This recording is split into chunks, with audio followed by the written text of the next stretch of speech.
On today's episode, we're going to talk about Mahomes' foot injury. Is that going to be a concern moving forward? We also may see the Bengals again in the playoffs. So what is it going to take to actually get over the hump with them? Also, we got Chiefs versus Bengals final word, and we're going to take a look at the Broncos coming up this Sunday. Stick around.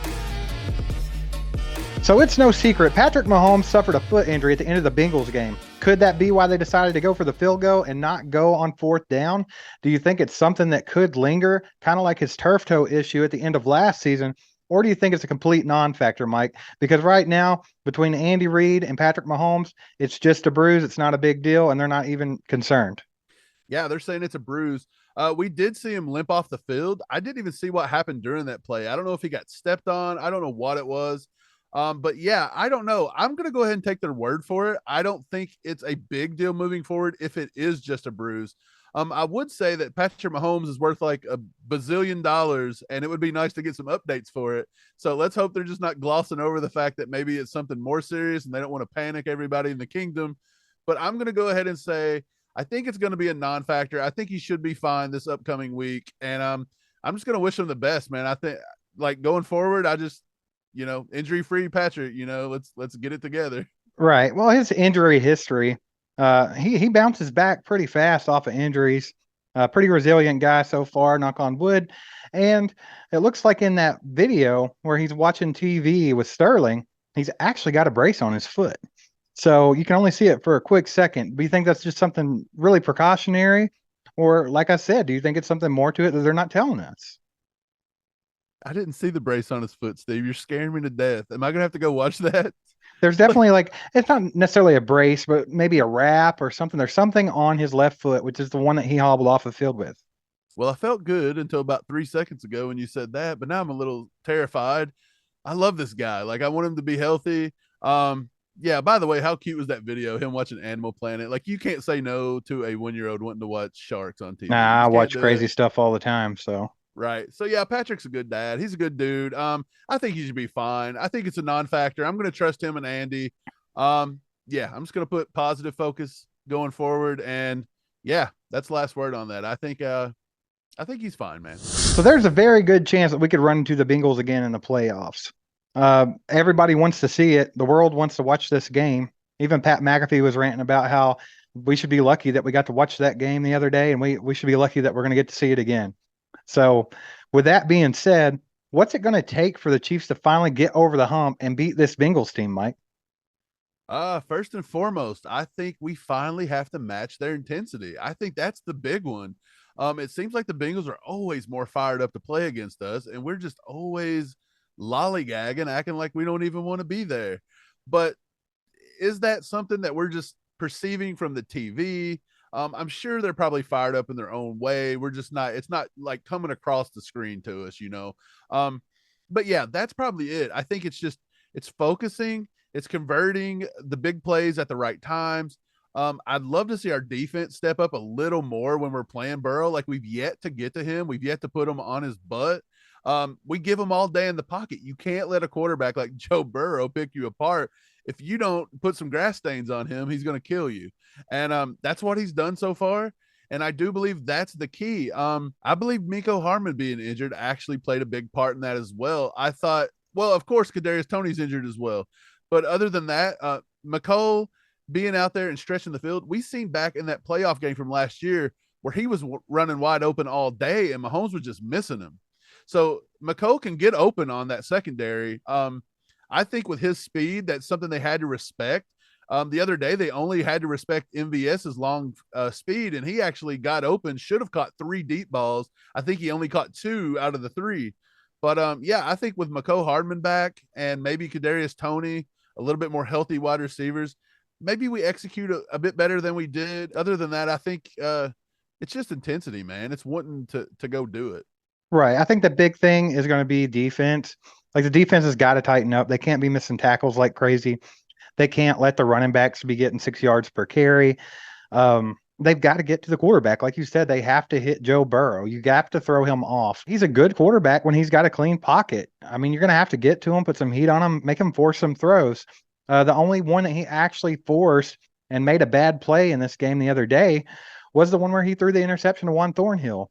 And of course, the referees had to go ahead and throw that phantom PI after the interception uh, to call that back, but that's a whole nother thing. But yeah, we got to get to Joe Burrow. The defense has got to figure out how to put some heat on him. Obviously, can't be blitzing him like crazy because he will pick that apart, just like Mahomes would pick it apart. But they're gonna have to do something to get some pressure on this guy, whether it's crazier blitz packages, like maybe going a little more all or nothing. Like, hey, if you beat us over the top to chase or whatever, then so be it. But we've got to put some heat on this guy. We can't hang back and let him pick us apart like he did the other night. Dude, we know if you give Joe Burrow time, he's going to beat you. All the way back to his childhood, he had a few days to take care of the wet bandits, and he got that together. So, I mean, Yeah. he was able To to set up all kinds of elaborate stunts. And that's a really good comparison to the Chiefs and the Bengals the other night because look, McCauley, he prepped for this game. He was ready. He had all that time. He was ready to go. And here come the Chiefs, the wet bandits in there, just not prepared whatsoever and just got their Dude, butts handed to them. yeah, he was hitting us with paint cans and everything. We looked horrible out there. I think we'll be fine if we can get a little more healthy. Of course, they wasn't at full strength either. There was plays that could have went both ways. There was that phantom PI, but of course, Tyler Boyd drops the ball. MVS dropped the one in the end zone. There's always what ifs. You can't really play that game. But yeah, the Bengals are a good team. We'll probably see them again. And I do think to get over the hump, we just got to play more solid. It's as simple as that. So I want to go ahead and wrap up this whole Bengals thing and just move on to Denver. So let's put just a final bow on this one here. One thing that we keep seeing in the comments is that Bengals fans seem to think that the Bengals have a better roster than the Chiefs overall, that they're just a better organization than the Chiefs, and that's why they've won these games. We continue to keep saying that the Chiefs are the better organization here. And there's a good reason with that. We have the best coach in the NFL. We have the best quarterback in the NFL. We have the best tight end ever. We have the top rated defensive player in the game right now on our defensive line with Chris Jones.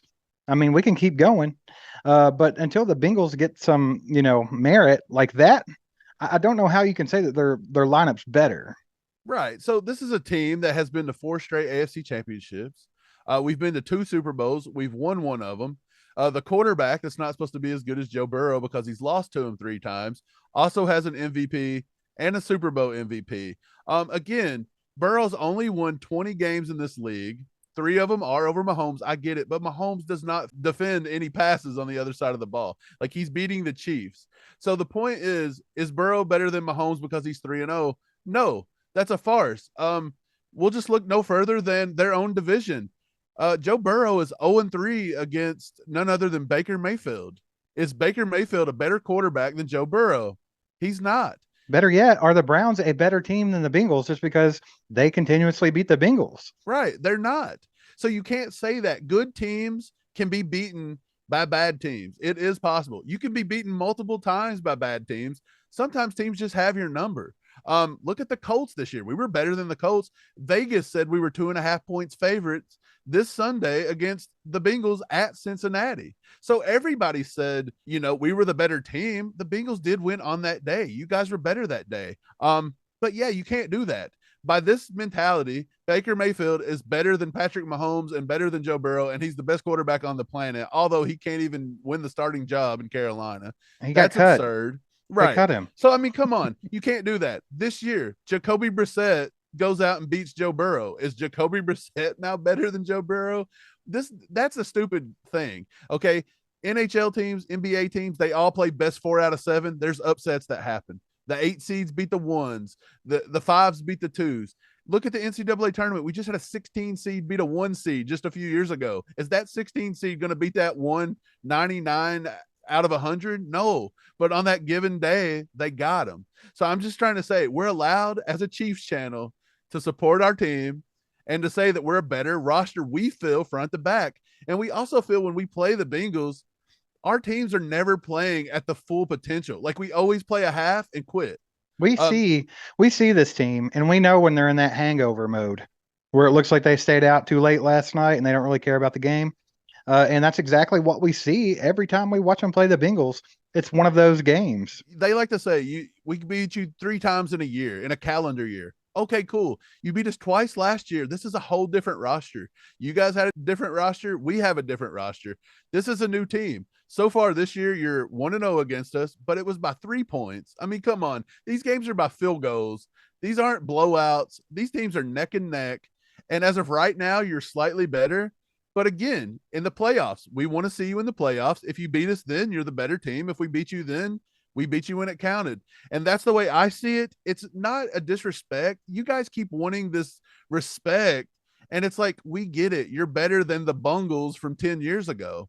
But at the same time, you guys are trying to put yourselves way up here with multiple, Super Bowl appearances and a quarterback with an MVP and all this stuff. And you're not there. You're close, but you're not there just yet. Let it play out a little bit.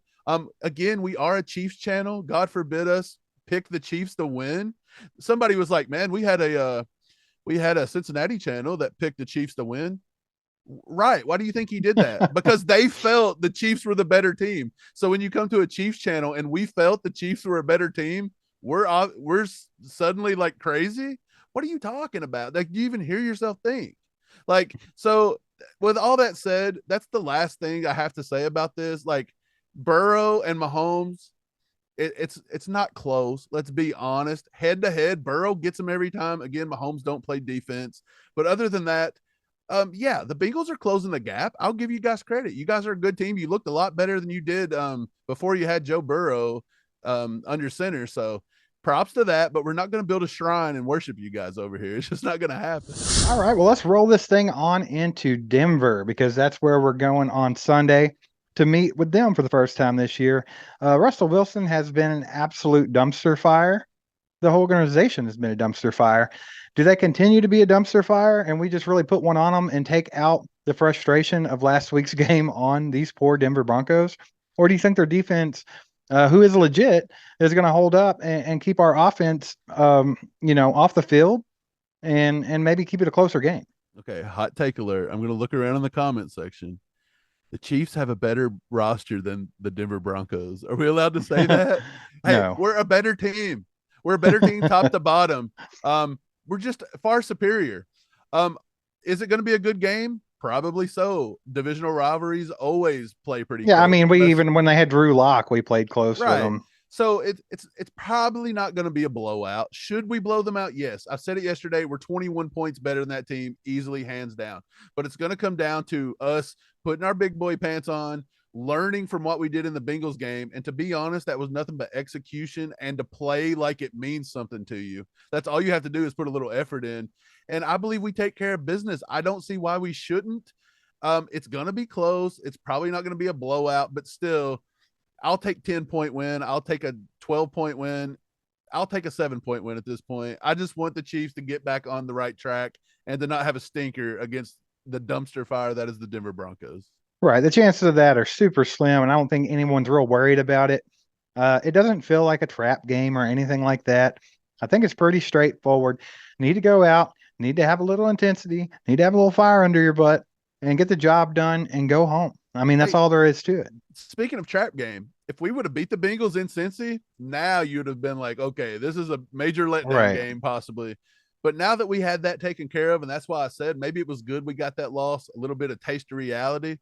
Maybe these guys will come in now, boom, get it together and start playing to their potential. We're going to get Mecole Hardman back here. I don't think this week. It's going to be next week.